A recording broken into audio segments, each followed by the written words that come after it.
नमस्कार दोस्तों, स्वागत है आपका हमारे इस चैनल धूप धुनुची आरती में।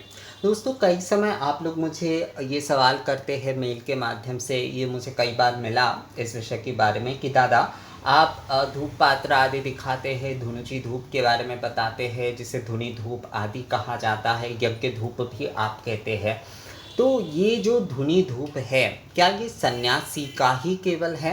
क्योंकि कई जगह पर ये कहा जाता है कि धुनी धूप आदि जो है वो सन्यासी के लिए है, जो गृहस्थ आश्रम में है उन्हें धुनी धूप आदि की आवश्यकता नहीं है, यानी कि धुनी धूप आदि जो है वो उनके लिए नहीं है। ये जो धूप नैवेद्य, धूप सेवा भोग आदि ये सब कुछ है, ये जो है ये गृहस्थ आश्रम के विषय नहीं है, ये सन्यासी के विषय है। ये कई समय जो है कई लोगों को कई जगह से सुनने को मिला है और उनका प्रश्न रहता है।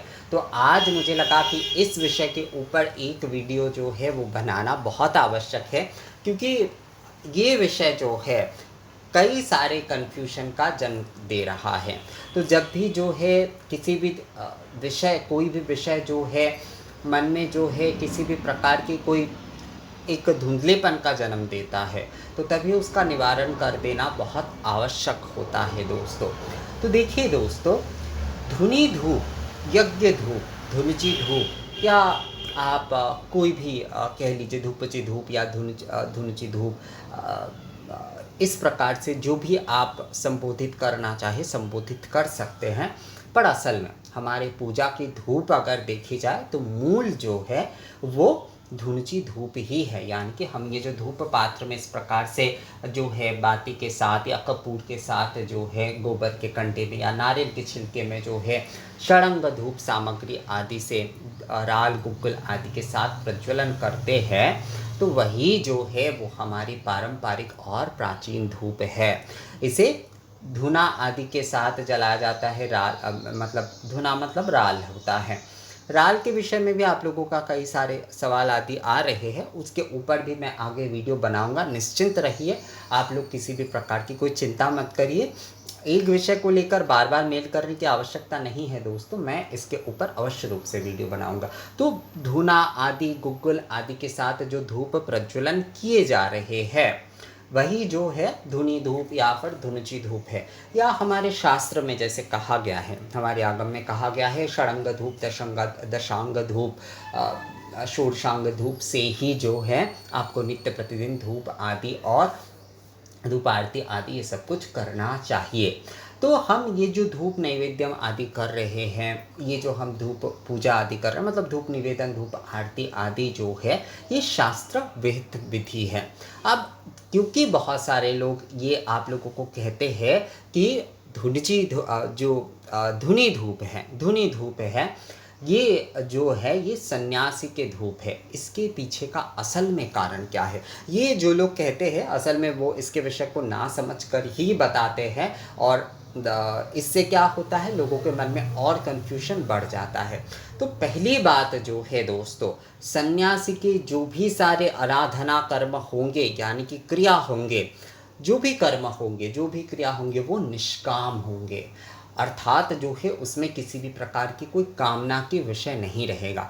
तो ये जो धुनी धूप आदि और धुनी भोग आदि लगाने का विषय है, मतलब धुनी भोग आदि, धूप नैवेद्यम आदि देने का विषय, ये सन्यासी के साथ क्यों सबसे ज़्यादा जो है महत्वपूर्ण दिया गया है, क्योंकि वहाँ पर प्रत्यक्ष निवेदन हो रहा है।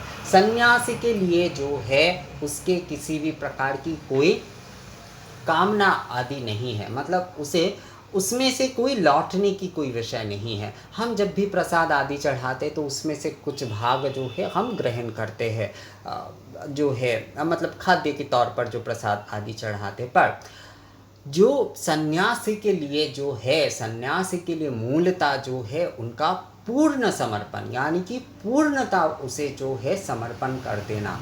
इसीलिए जो है धुनी धूप आदि ये जो है ये सन्यासी के लिए है, क्योंकि ये जो है ये निष्काम आराधना है। धुनी धूप आदि के माध्यम से धूप निवेदन, धूप भोग आदि, धूप आरती आदि, इसमें देखिएगा ये विषय जो है ये संपूर्णता अपने पंच तत्व में, पंचवायु में जो है निष्काम रूप से पूर्ण निवेदन हो रहा है। तो सन्यासी का कर्म जो होगा वो हमेशा निष्काम होगा। अब गृहस्थ के लिए क्या है? गृहस्थ के लिए सकाम और निष्काम दोनों ही आवश्यक है। गृहस्थ जो है वो सकाम ही प्रार्थना, सकाम ही आराधना ज़्यादातर करते हैं, पर जो है दोस्तों उसमें भी जो है निष्काम विषय से वो जुड़े रहे कि सकाम वस्तु में ही वो आसक्त ना हो जाए। इसलिए गृहस्थ के पूजा में ये दोनों ही आवश्यक हैं। तो कम से कम गृहस्थ अगर जो है केवल धूप आरती करते, केवल धूप निवेदन करते, धूप नैवेद्य करते, कुछ भी करते हैं, एक जो है कम से कम वो जो है बहुत उत्तम होता है। और अगर सभी कर पाते हैं तो बहुत ही ज़्यादा श्रेष्ठ होता है। यानी कि वो धूप नैवेद्य भी नित्य प्रतिदिन कर पा रहे हैं, धूप निवेदन, धूप आरती आदि ये सभी कुछ वो नित्य प्रतिदिन कर पा रहे हैं। तो ये जो है उनके सकामता के साथ उनके निष्काम इस आराधना को जो है उत्तम बनाता है। अर्थात वो सकाम आराधना करेंगे ही, गृहस्थ जो होंगे उनमें सकाम आराधना आ ही जाते हैं, सकाम विषय उनमें आ ही जाते हैं, पर आराधना की मूल विषय जो है वो निष्काम है। यही कारण है कि गृहस्थ को भी जो है ये जो धूप आदि के माध्यम से जो है, यानी कि धुनी धूप के माध्यम से जो है ये जो निवेदन आदि करने के विषय में कहा गया है, इसके पीछे का कारण कि वो सकाम में आसक्त ना हो जाए। सकाम में आसक्त होने की काफ़ी जो है संभावना होती है दोस्तों, तो इसीलिए उसमें निष्कामता की बीज जो है उसमें रखना चाहिए, ताकि सकाम में आप पूरी तरीके से आसक्त ना हो जाए।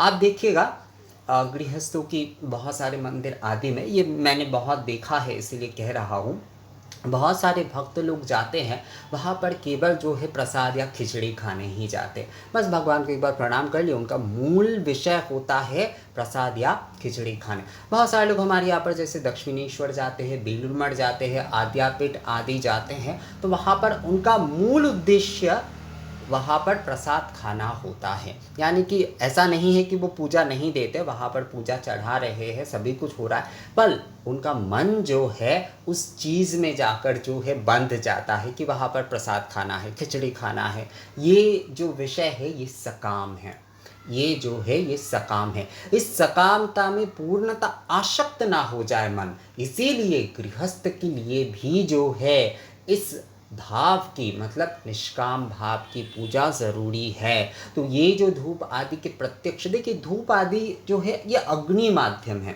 अग्नि माध्यम से हम जो है पूजन कर रहे हैं, तो इसमें जो कुछ भी हम सामग्री आदि दे रहे, घृत आदि दे रहे, शर्करा आदि दे रहे, ये पूर्णता, ये जो धूप भोग है ये पूर्णता निवेदन कर रहे हैं। जब हम धूप आरती कर रहे हैं तो राल गुगुल घृत आदि के साथ जब हम आरती कर रहे हैं तो ये पूर्ण निवेदन कर रहे हैं, ये पूर्ण निवेदन हो रहा है। इसके बाद बचा हुआ क्या रह रहा है? भस्म जो है दोस्तों, भस्म रह रहा है, तो ये निष्कामता की प्रतीक है।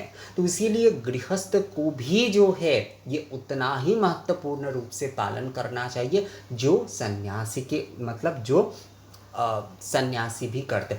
अर्थात यहाँ पर एक विषय जो है दोस्तों मैं आपको बताता हूँ, श्री रामकृष्ण बहुत सुंदर कहते थे कि जिन्होंने कहते थे कि हम गृहस्थ हैं तो हम भगवान की उपासना कैसे करें, तो कहते थे कि श्री रामकृष्ण कहते थे कि सन्यासी तो भगवान के लिए ही घर छोड़े हैं, तो वो तो भगवान को ही भजेगा, मतलब वो तो भगवान में ही पूर्णता समर्पण करेगा। गृहस्थ ही जो है वो वीर भक्त होते हैं, यानी कि वो सकाम और निष्काम दोनों को जो है बैलेंस करते हैं, दोनों में जो है समानता बनाए रखने की हमेशा कोशिश करते हैं। जो गृहस्थ प्रकृत भक्त होते हैं, यानी कि जो है गृहस्थ सच्चे भक्त होते हैं। प्रकृत शब्द का उन्होंने इस्तेमाल किया था, बांग्ला में जो है इसका अर्थ होता है सच्चे भक्त जो होते हैं। जो सच्चे भक्त होते हैं वो सकाम और निष्काम, जो गृहस्थ सच्चे भक्त होते हैं वो सकाम और निष्काम दोनों में जो है बैलेंस रखते हैं। गृह सन्यासी ने तो निष्कामता के लिए ही जो है, भगवान के लिए ही उन्होंने अपना घर परिवार सभी कुछ छोड़ा है। वो तो भगवान के लिए ही अपना पूर्ण जीवन समर्पण कर रहे हैं, तो वो तो निष्काम ही करेंगे, वो तो निष्काम ही करेंगे। तो उनसे भी ज़्यादा गृहस्थों के लिए ये निष्काम आराधना बहुत ज़रूरी है, ताकि वो पूर्णता सकाम में आसक्त ना हो जाए। तो जो लोग ये विषय कहते हैं कि धुनी धूप जो है ये सन्यासी के लिए है, ये जो धूप भोग आदि धूप आरती आदि ये सन्यासी के लिए है, वो गलत नहीं कहते हैं, पर उनका कहने का जो है या बताने का तरीका अलग होता है। सन्यासी के लिए ये जो निष्काम होते हैं, मतलब निष्काम ये जो क्रिया, निष्काम ये जो आराधना है, वो तो वही करेंगे, पर जो गृहस्थ है उन्हें भी ये निष्काम करना चाहिए। मतलब सन्यासी के लिए यही पूर्ण आराधना है, यही जो है ये पूर्ण आराधना है। ये जो धूप धुनी आदि के माध्यम से आराधना, धूप भोग धूप आरती, यही जो है सन्यासी के लिए आराधना है, क्योंकि ये प्रत्यक्ष निवेदन हो रहा है पूर्णता। सन्यासी के लिए निष्काम आराधना ही आराधना है, पर गृहस्थों के लिए भी जो है ये ज़रूरी है, क्योंकि गृहस्थ जो है संसार में रहते हुए सकामता में पूर्णता डूब ना जाए, वो वीर भक्त बने रहे, यानी कि सच्चे भक्त बने रहे। सच्चे भक्त वही होते हैं, गृहस्थ ही सच्चे जो है मतलब वीर भक्त कहते हैं श्री रामकृष्ण, यानी कि वीर भक्त होते हैं जो सकाम और निष्काम दोनों भाव में ही जो है अपने ईश्वर की आराधना करते हैं। तो सन्यासी तो करेंगे ही, सन्यासी तो धूप आदि ये सब कुछ ही करेंगे, क्योंकि उनका जीवन ही जो है निष्कामता पर है। पर गृहस्थों के लिए ये ज़्यादा ज़रूरी है, क्योंकि गृहस्थ जो है उनके मन में सकामता के इतना ज़्यादा विषय है दोस्तों, वो अगर निष्काम ये सारे विधि आराधना आदि नहीं करते हैं तो वो डूब जाएंगे, अर्थात जो है सकामता में आसक्त होकर जो है वो अपने धर्म पथ पर जो है आगे नहीं बढ़ पाएंगे। तो इसीलिए जो है इस निष्काम आराधना की उन्हें आवश्यकता बहुत ज़्यादा है। तो धुनी धूप आदि ये जो है ये सन्यासी की धूप पूर्णता है, पर गृहस्थ के लिए ये आवश्यक है, अर्थात गृहस्थ जो है सकामता में डूब ना जाए, इसके लिए इस निष्काम पूजा पद्धति की आवश्यकता है। तो इसीलिए देखिएगा हमारे उपचार विधि में जो है सकाम और निष्कामता की सुंदरता से जो है मेल बंधन किया गया है। तो गृहस्थों को अवश्य रूप से जो है ये धुनी भोग आदि करना चाहिए, ताकि उनके मन में जो ये कार्य जो ज़्यादा कर पाएंगे, जो गृहस्थ जो है ये सारे निष्काम आराधना ज़्यादा कर पाएंगे, उनके मन में जो है निष्कामता की भावना, यानी कि उनके मन में जो है वैराग्य की भावना और ज़्यादा जो है उत्तम रूप से जागृत होते रहेंगे, अर्थात वो अपने पथ में जो है आगे बढ़ेंगे। निष्काम जितना पूजा आराधना आदि निष्कामता पर पहुंच जाता है, आप सकाम आराधना करते हैं कोई गलत नहीं है, पर उस आराधना से आप उत्तम के ओर जाएंगे, मतलब उस आपके सकाम आराधना उत्तम से उत्तम के ओर जब जाएगा तो वो निष्काम होता जाएगा। तो गृहस्थ जो है जितना ज़्यादा इन धुनी धूप आदि ये निष्काम आराधना करेंगे, उनका मन जो है और ज़्यादा जो है ईश्वर के प्रति अनुराग पूर्ण होगा। तो निष्काम आराधना गृहस्थ के लिए और भी ज़्यादा ज़रूरी। अगर आप मतलब मुझे कहने को कहे तो मैं अपने हिसाब से कहूँगा कि गृहस्थों के लिए, सन्यासी के लिए तो निष्काम ही है, सन्यासी के लिए तो आराधना ही निष्काम है, उनके लिए अलग से क्या जो है आवश्यक और अनावश्यक। पर गृहस्थ के लिए ये धुनी धूप आदि आराधना, आरती, धूप भोग आदि ये सब कुछ जो है वो जितना ज़्यादा करेंगे, जितना अधिक करेंगे, वो जो है उनका मन जो है ज़्यादा से ज़्यादा जो है अपने इष्ट के प्रति अनुराग पूर्ण होगा दोस्तों। तो गृहस्थ के लिए ये धुनी धूप आदि ये निष्काम आराधना बहुत ज़्यादा आवश्यक है। अपने सकाम पूजा के साथ साथ जो अधिक से अधिक निष्काम पूजा कर पाते, निष्काम आराधना कर पाते हैं, अपने इस पूर्ण निवेदन के साथ जो है धूप धुनी आदि के साथ वो अपनी आराधना करते हैं, वो उतना उत्तम से उत्तम पद पर आगे बढ़ेंगे, यानी कि अपने इष्ट के प्रति उनका मन और ज़्यादा अनुरागपूर्ण होगा।